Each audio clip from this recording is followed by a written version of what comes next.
Well, welcome back to Hunter Logan Unmiked. This is episode 5 of season 8. No introduction needed because it says it, Hunter Logan, and I'm unmiked. I'm calling this one Hunter's Reality and God's Reality. Two different things. Now, it's about 5 o'clock in the morning. It's on a Thursday morning I'm in here. Dumb dog. Every time I'm reminded why I didn't want a dog. Again. But then I got to remind myself that there's another person in the house, and this is supposed to be therapy. So I've learned to just keep my mouth shut. But being woke up by a dog and having to take it out was one of the reasons I didn't want a dog to begin with. Another dog.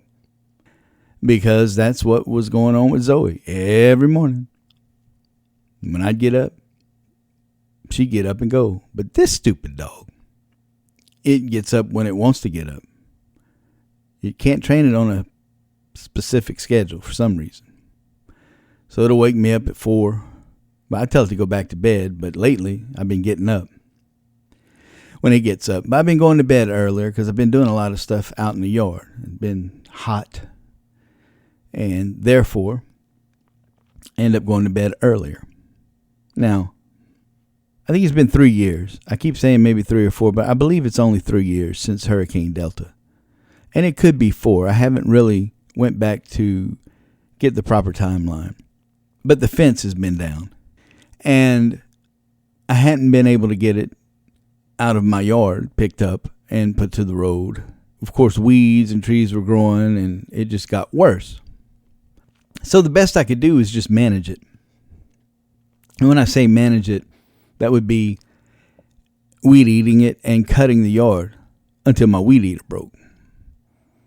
So for years, I would just go and I would look at it and I'd see that fence down, half of it leaning, broken. And I'm like, oh, when will I ever be able to get to it?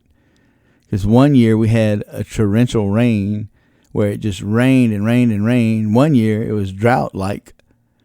And that was the year that Royland came down with that rare disease, transverse myelitis.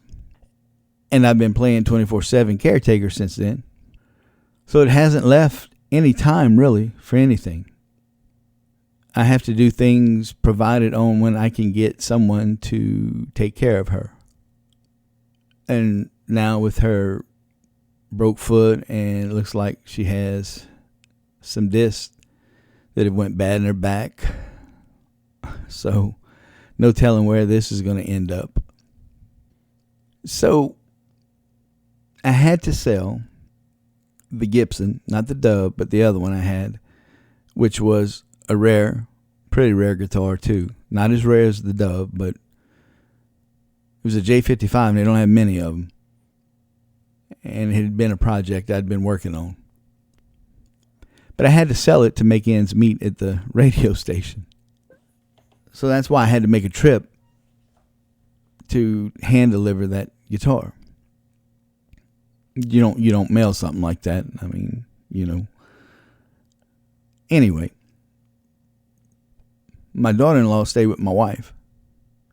And she got busy. She got in the yard. And she went to town. When I say went to town, she got the weeds off those fences. Mowed my yard for me. It was thick. I hadn't had a chance to mow. She brought her weed eater over and weed eated the place. But when I came back, it looked great. And I couldn't believe everything. I was like, wow.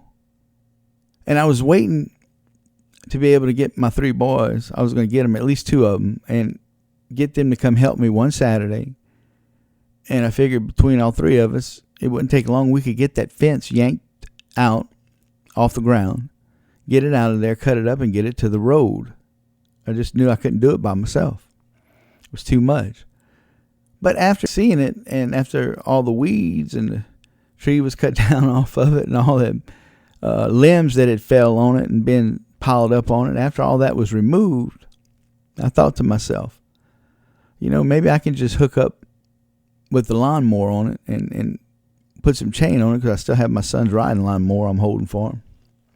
which doesn't do me any good for my lawn. I can't use it. But I said, I got some chain. I could hook it around to the fence, pull it out, and then cut it up.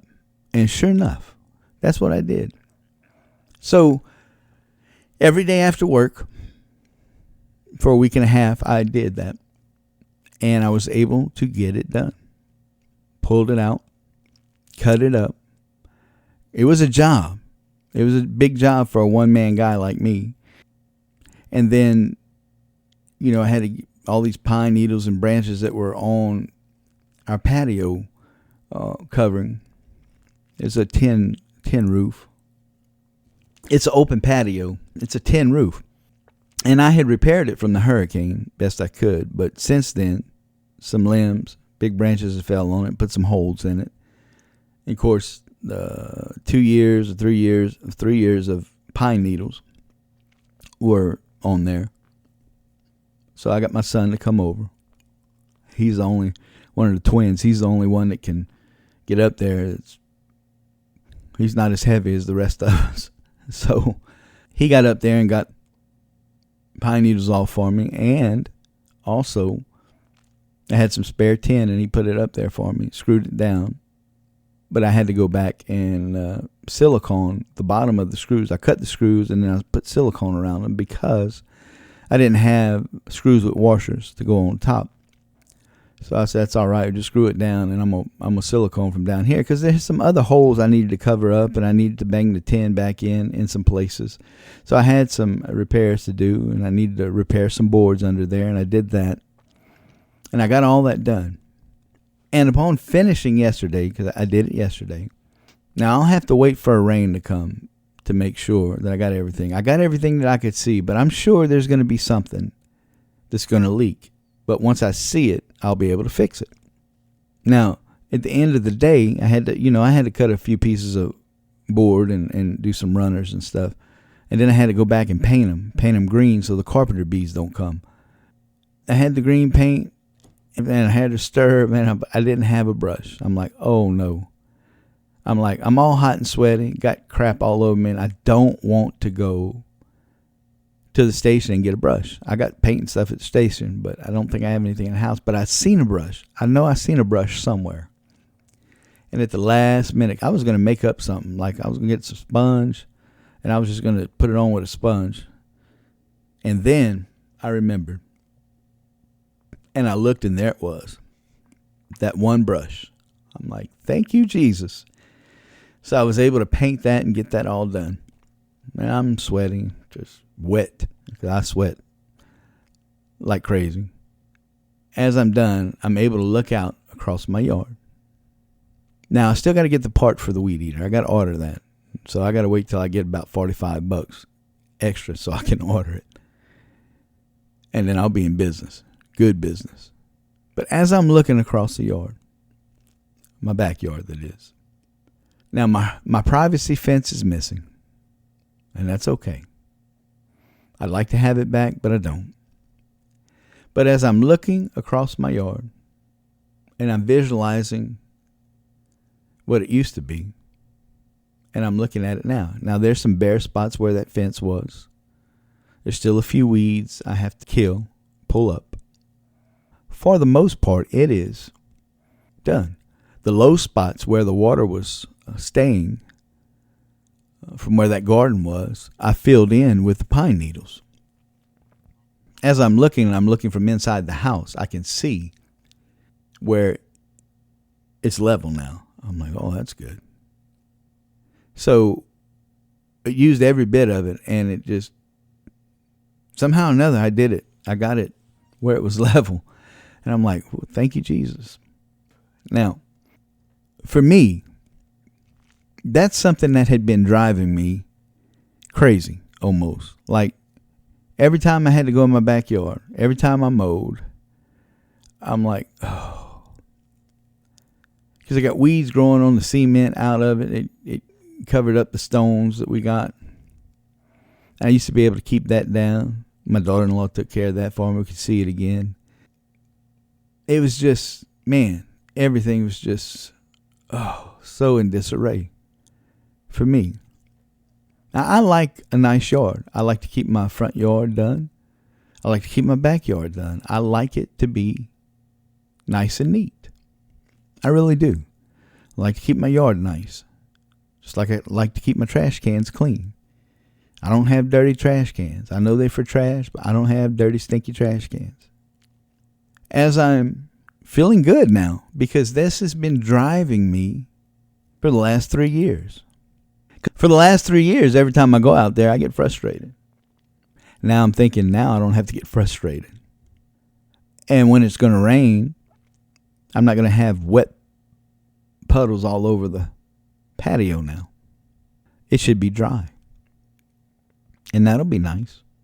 So it was a feeling of satisfaction and gratitude. Now that's my reality.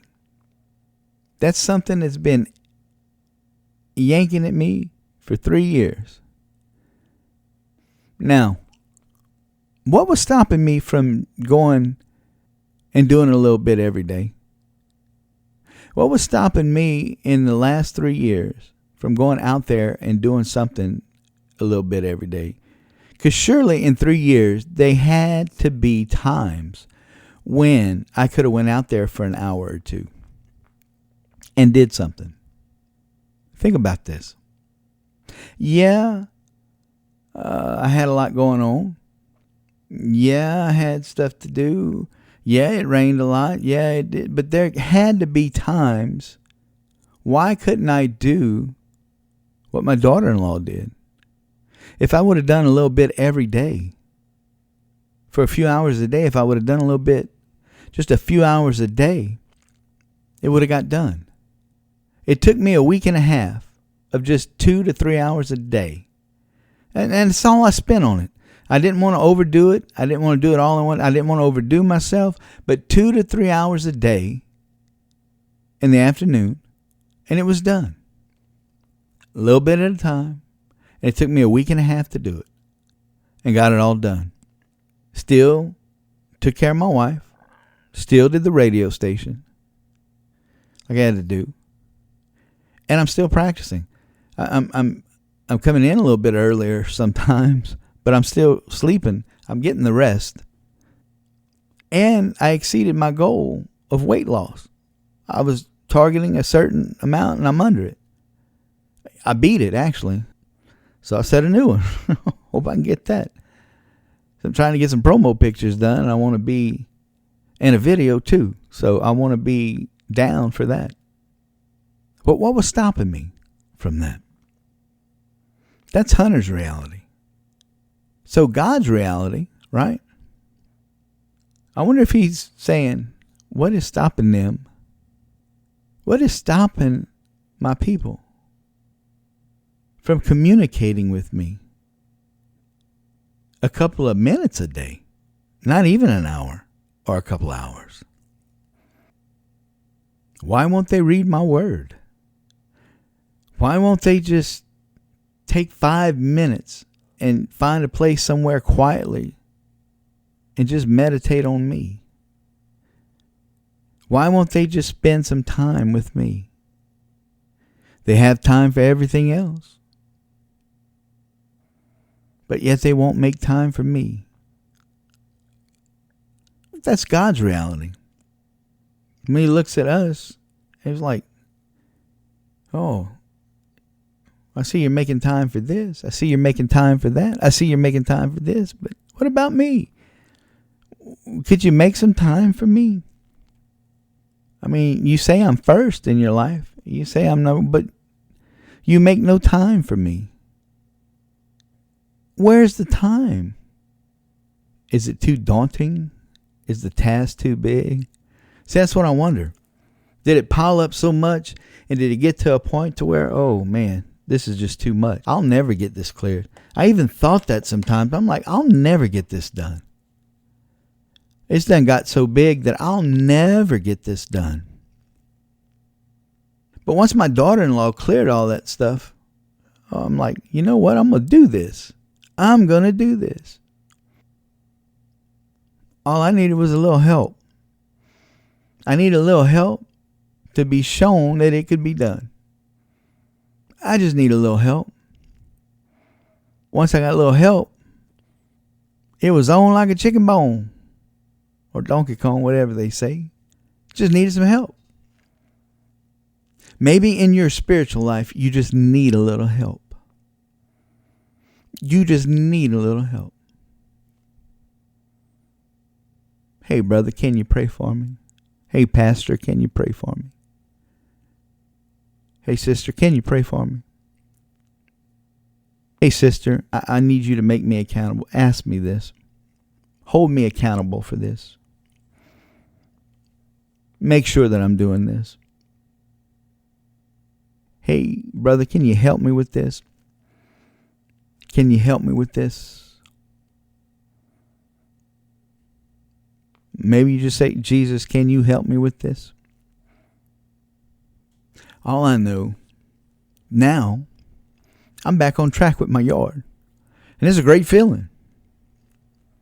When you get back on track with Jesus, it's a better feeling. I'm going to leave it right there. Hey, I love all of you that listen. Don't know why you listen, but I love and appreciate you. Check out HLE Radio. We're still in need of funding. Be praying with me on that. I'd appreciate it if you would. Remember, Deuteronomy 28:2, Matthew 6:33. Both good things. And I'll see you on the next one.